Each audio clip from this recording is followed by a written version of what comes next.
Vamos então para a nossa aula sobre zonação e sucessão ecológica. Este assunto se refere a alterações que comunidades sofrem no espaço e no tempo.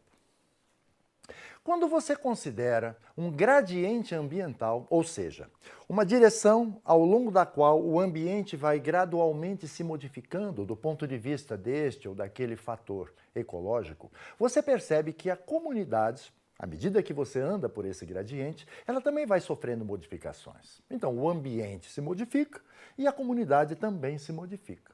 A questão é com que padrão de mudança ocorre essa transformação. Então, vamos ver.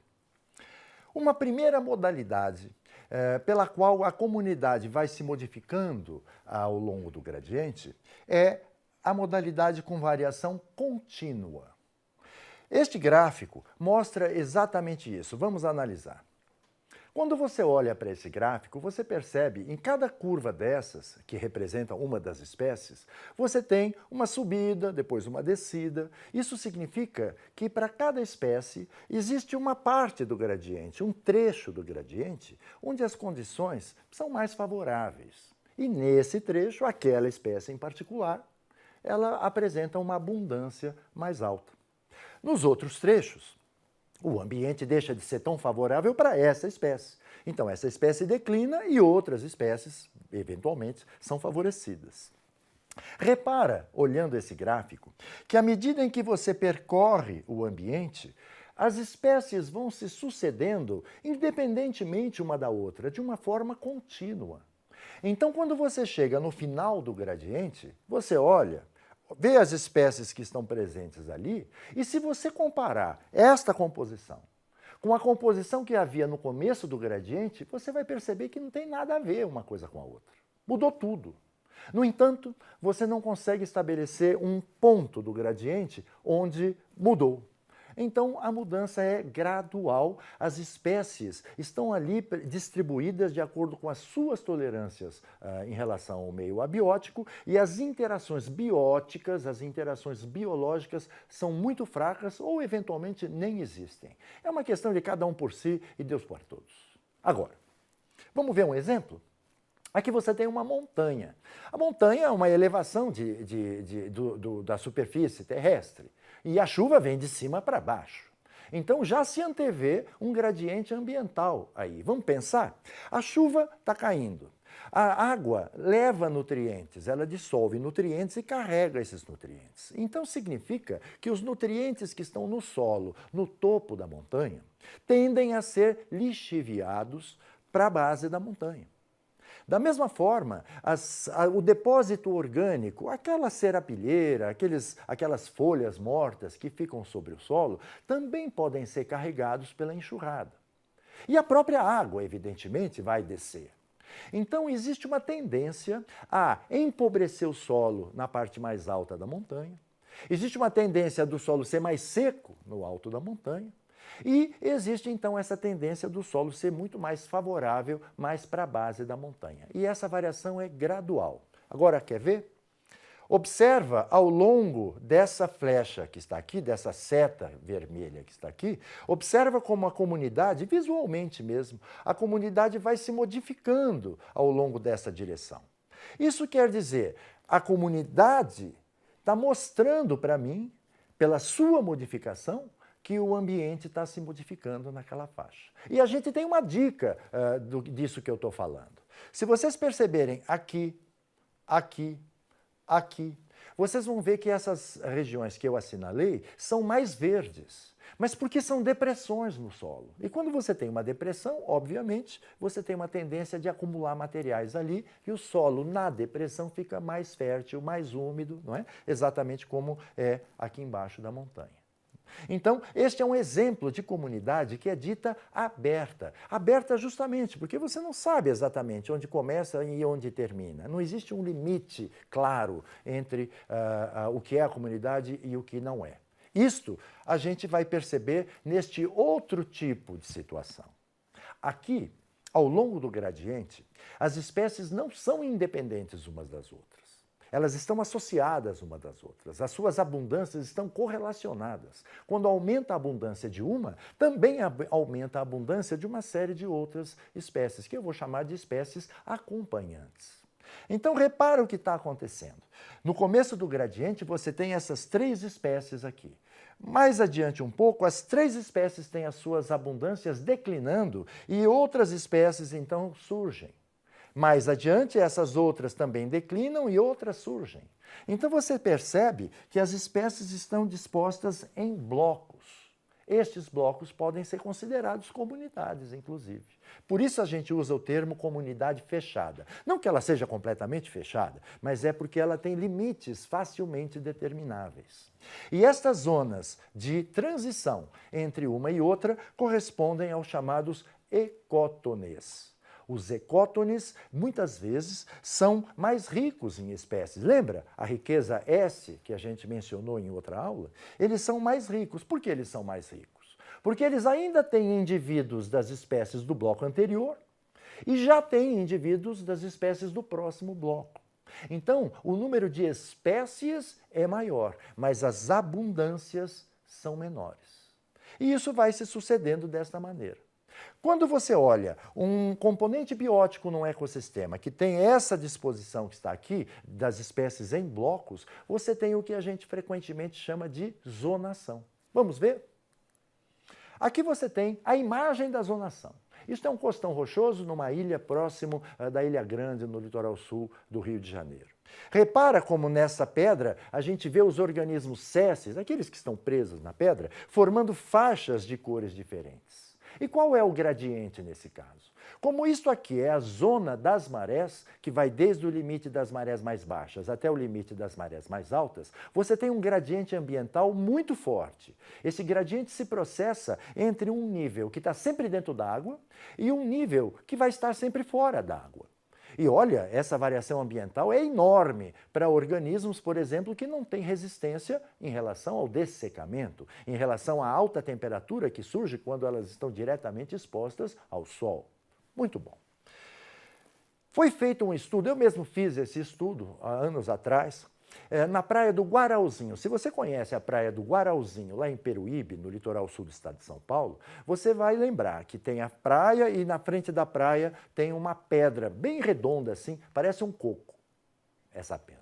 E nós fizemos então um estudo percorrendo esta pedra na sua face voltada para o mar, desde o limite com a areia até a ocorrência mais alta dos organismos marinhos. Isso dava 3,70 metros.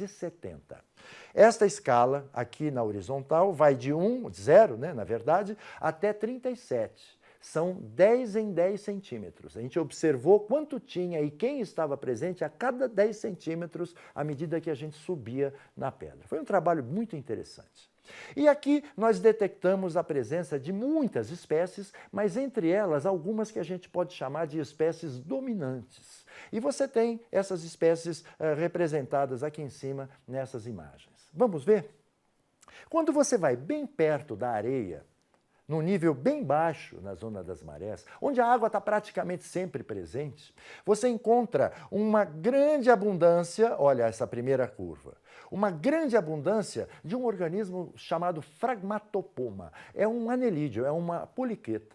Ela forma tubinhos, consolidando grãos de areia com um tipo de secreção que ela produz, e aí ela fica capturando da água partículas diversas.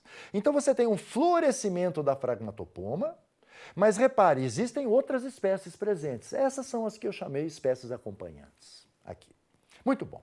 Quando você passa de um nível desses para o outro, por exemplo, entre 4 e 5 ou entre 5 e 6, você percebe que bruscamente a quantidade de Phragmatopoma declina e aí surge uma quantidade considerável de uma alga verde, que é a cladófora, muito comum no nosso litoral, bem macia, filamentosa, fininha, delicada, a cladófora. A cladófora bruscamente declina e já surge uma outra alga verde, mais durinha um pouco, e que é a quetomorfa. Ela parece umas sardinhas verdes assim. Muito interessante, muito bonitinha, inclusive, essa alga.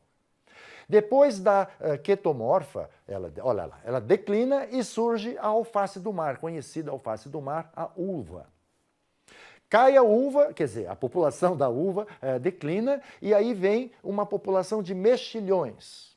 Depois, uma população de algas vermelhas. Depois, uns bivalves pequenininhos, pretinhos, chamados de braquidontes. E, finalmente, você tem uma população de quitâmalos, com todas as suas espécies acompanhantes que houver.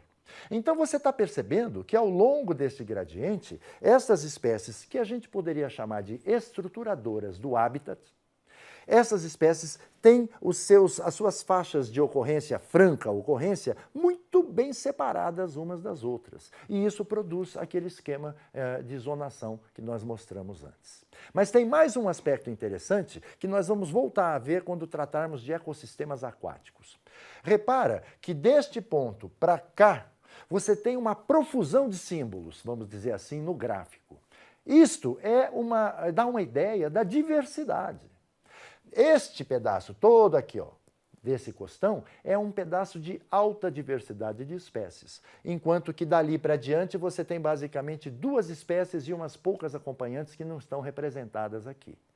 Isso é a divisão da zona das marés numa porção superior, que nós chamamos médio litoral superior, e numa porção inferior, que é o médio litoral inferior.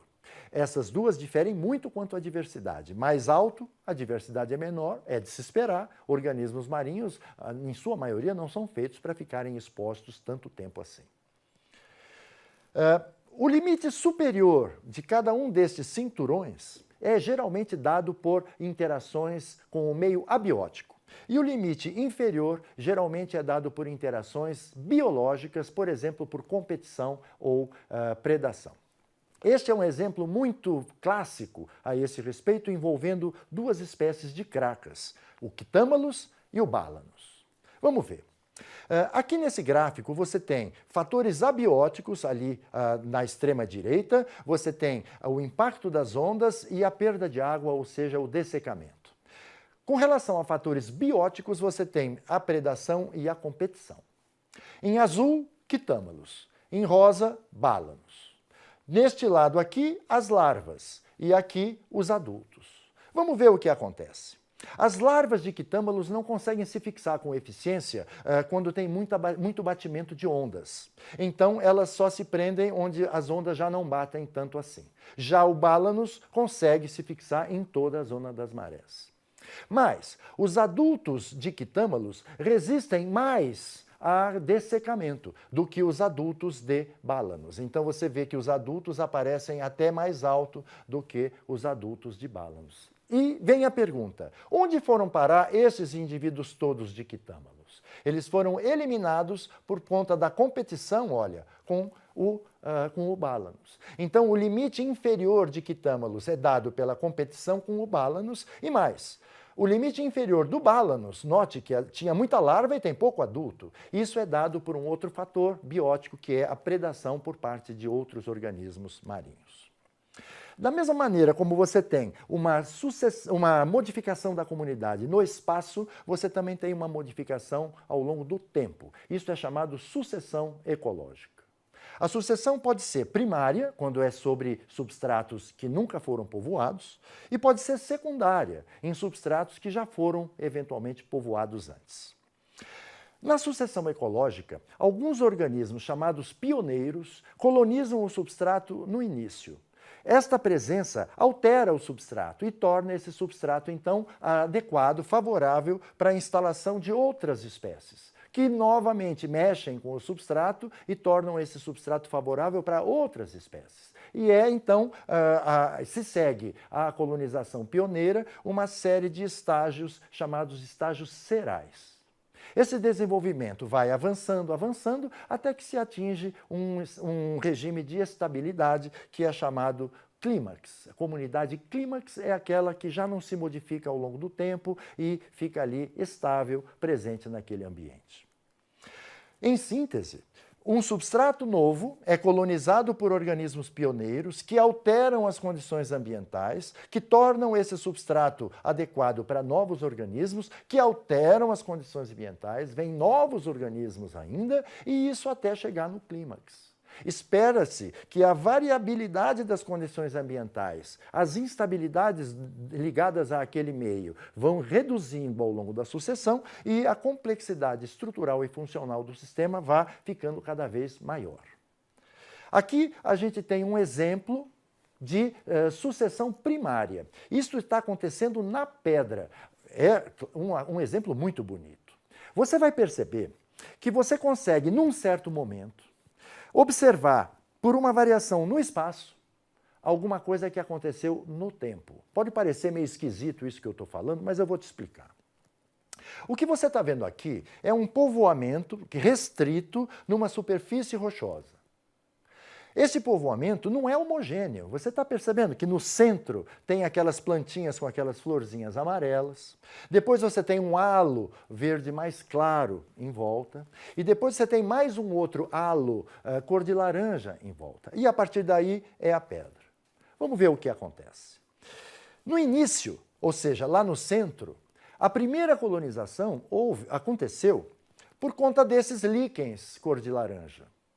Eles modificaram o ambiente e esses líquens foram gradualmente substituídos por musgos e outras espécies de líquens, que correspondem a esse halo mais claro. Só que isso estava acontecendo lá no centro dessa mancha.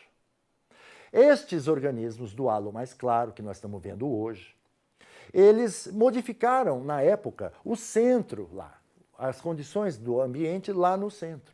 E propiciaram o surgimento daquelas herbáceas com flor. Então, o que acontece é que o centro é mais antigo, esta faixa é de uma idade intermediária, e aqui você tem a colonização mais recente. Entendeu por que é que eu digo que no espaço você tem um registro do que aconteceu lá no meio ao longo do tempo? Pois é, este é um exemplo de sucessão primária. Quer ver outro exemplo? Aqui você tem a rocha nua, que é desagregada pela ação dos líquens, então começa a formar partículas de solo. Os líquens têm uma textura que retém partículas de solo que vêm na poeira, né, que vem com o vento, e isso vai criando um habitat favorável para a instalação de musgos, esse segundo estágio. Aí vão aparecendo herbáceas, depois vão aparecendo arbustos, e depois aparecem as árvores propriamente ditas.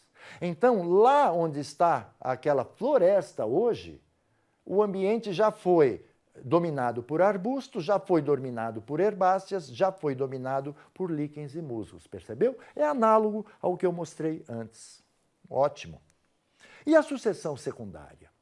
A sucessão secundária pode ser observada, por exemplo, quando você pensa na recuperação de uma área que foi desmatada. Havia uma colonização original, por exemplo, uma mata. Aí alguém desmatou aquilo lá e você vê isso nessa primeira imagem. A mata ao fundo, isso aqui era uma mata contínua, e aí foi desmatada. Aí o que acontece? Você deixa aquilo, né? Você não prossegue com o desmatamento. E você vai então perceber, começam a nascer, além das herbáceas que havia ali, começam a nascer arbustinhos, você já tem esta imagem que está aqui há 7 anos de idade. Depois você já tem algumas arvoretas, algumas plantas um pouco maiores, com 15 anos de idade após o desmatamento. 30 anos você já tem arvorezinhas mesmo, mas observe, os caules ainda são de pequeno diâmetro.